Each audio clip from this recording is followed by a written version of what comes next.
Hi everyone. So as you can see, I have my cup taped off already, and because of the size of my tape, one side is bigger, way bigger than the other side. I'm going to start on the bigger side. I'm going to measure how wide that side is and also how tall it is. And then this way I will know what size I need to make my stencil. The flag image that I made the stencil out of, I got on Etsy, and I will leave a link to the in the descriptions. But if you already have one, that should work as well. Now I'm going to measure off the area where the stars are going to go, and I'm just going to mark that off on my cup. I'm just using a regular ballpoint pen. Once I get that marked off, I'm going to tape off on the inside of those marks. And then I'm going to spray paint red. So this is apple red. It's a satin. Normally I like to use matte, but I couldn't find this one or the blue in matte. So they're satin. I let the paint sit for a few minutes. I don't let it dry completely before I pull the tape off. That's just the way I do it. Once it is completely dry, then I will go and I will tape off the red area and then spray paint that small section blue. This one is ink blue.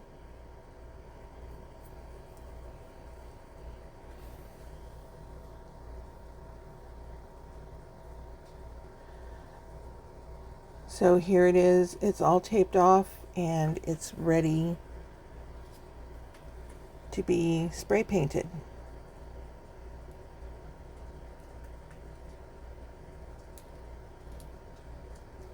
So as you can see, there it is in the back. It's been spray painted. I have my decal cut out, and I'm going to use Glad Press and Seal. I don't want to take the chance of pulling up any of my spray paint, so I don't want to use a really sticky transfer paper. So the Glad Press and Seal has some stickiness to it.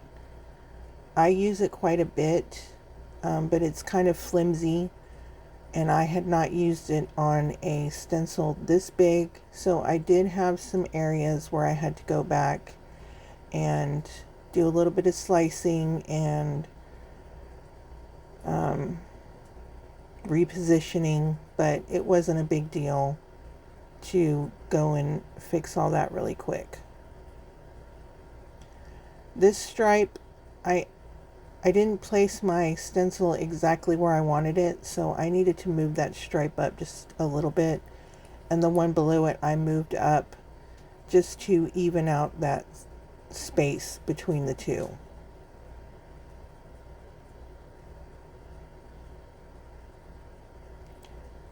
So now that everything has been corrected and there's no more humps or bumps in the vinyl, then I'm going to go and I'm going to spray that side white. And this is a matte, ultra matte white.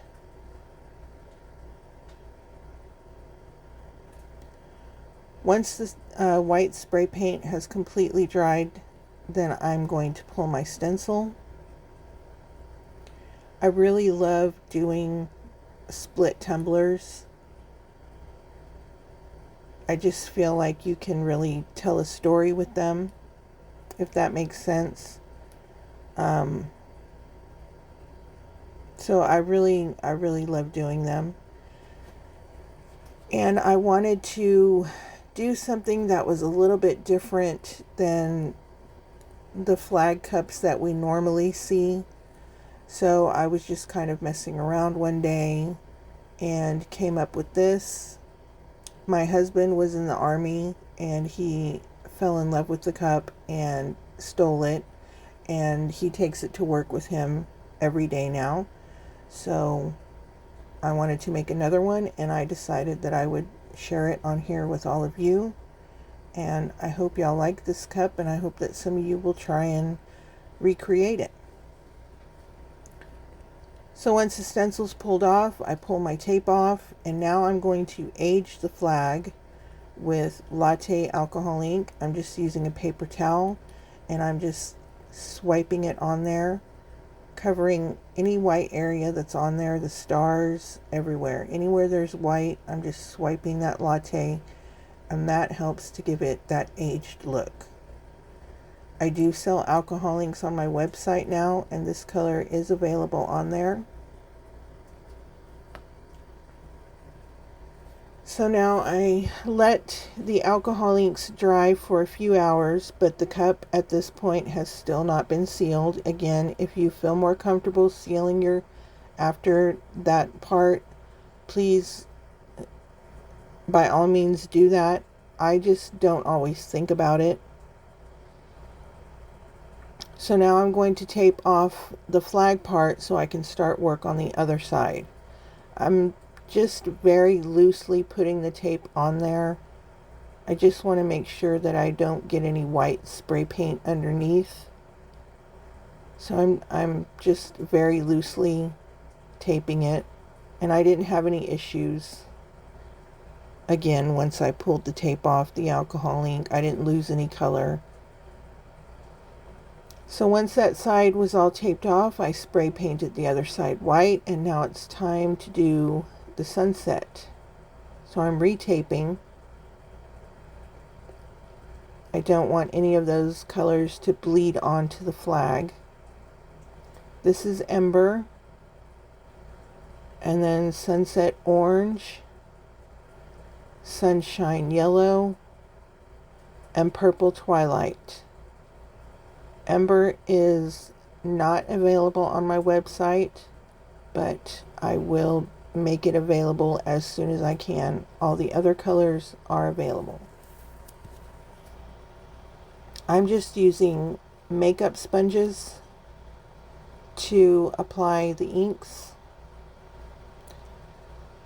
And you don't have to use these colors. I googled a picture of a sunset and then matched the alcohol inks that I had to the colors that were in the picture. So if you have a sunset picture that you really like, then use that one. Try and match up your inks with the colors that are in it. I'm applying the inks in an ombre type fashion, so I started with Embers, and then Sunset Orange, then Sunshine Yellow, and then Purple Twilight. Once I have all the colors on there, I'm spritzing my sponge with alcohol, and that helps me to blend the colors a little bit better. And sometimes you'll have a color take over and you'll start losing another color. So just keep playing around with it until you get it the way you want it. Right here, that orange took over. So I went back over it with the yellow. And alcohol is definitely very helpful when you're working with alcohol inks. And alcohol inks are very forgiving. So if you mess up, it's okay. Just keep working with it and you'll get it. So I'm very happy with how this came out. I don't see any harsh lines, which I don't like to see when I'm doing an ombre. So I'm very happy with how it came out. However, I was a little off with my tape, as you can see there on the bottom. But that's okay, because I will fix that next.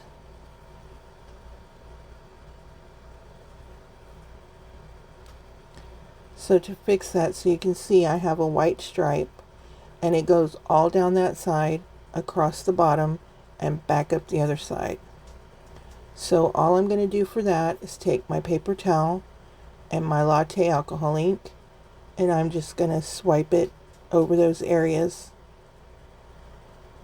and that covers up that white instantly. So it was an easy fix, no big deal.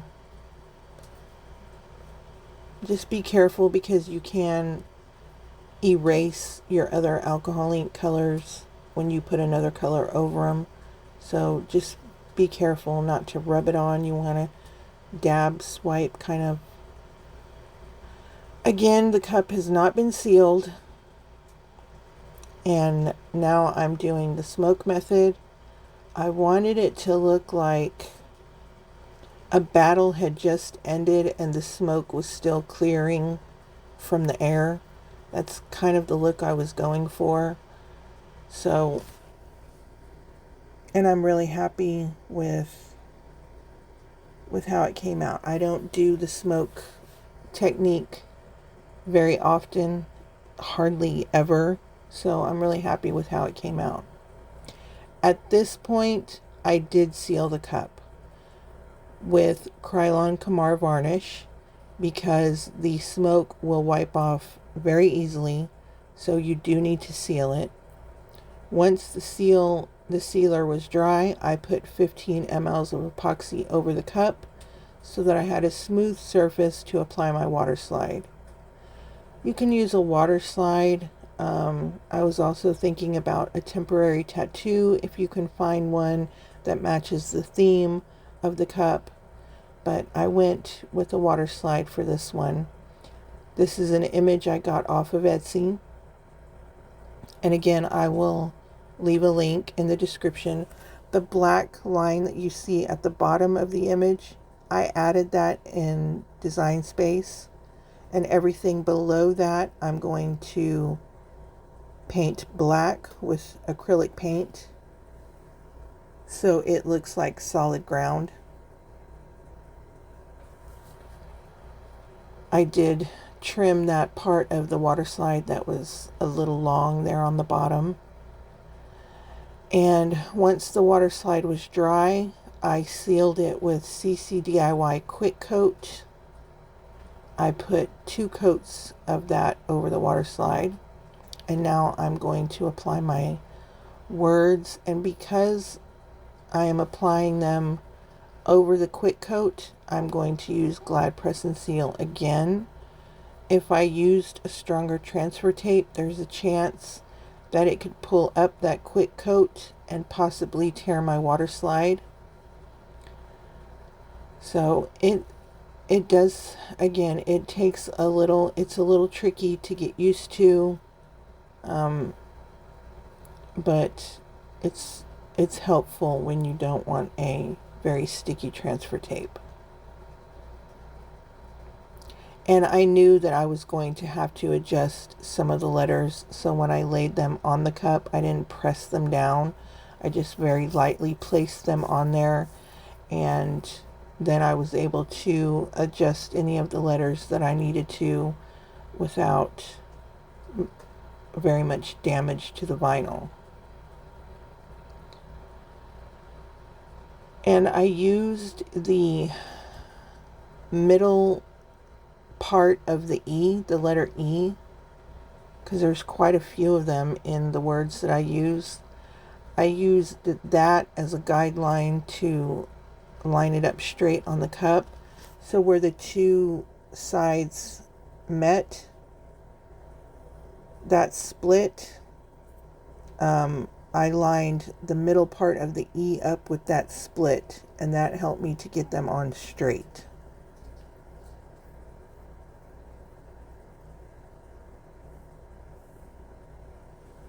And it says home of the free because of the brave.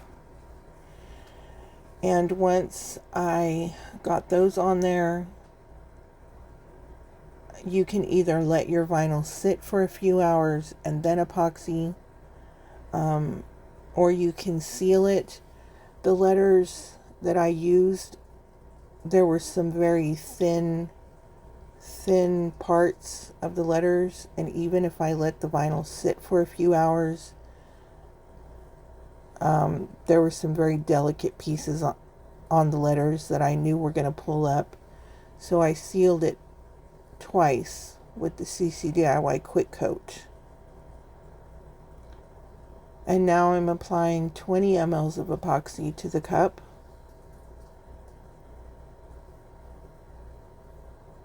I really love how this cup came out. It actually came out a little bit better than when I made it, the one my husband stole.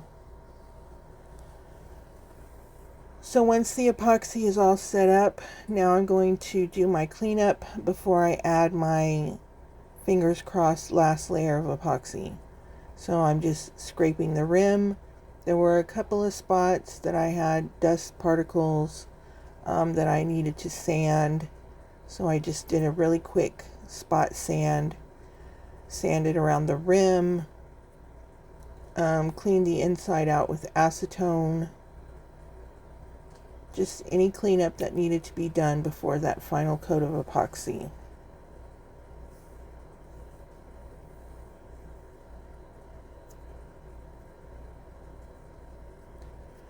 So now the cleanup's all done. Now I'm going to wipe the cup down with some alcohol. And then once I wipe it down, I'm going to initial the cup. A lot of people I know put their logo sticker on the bottom of the cup. I just initial mine. I'm using a gold metallic paint marker to initial my cup. And I don't know if you noticed a couple minutes back when I showed you a close-up of the letters, you saw those streaks. Those were from the quick coat, but once I got the epoxy on there, you couldn't see them anymore. So, one more coat of epoxy after all that. I did another 20 mLs of epoxy, and the cup was done. So, I hope that some of you will try this, and I would love to see if you do. So, stay tuned for close-ups of the cup. Thank you for watching. Bye, everyone.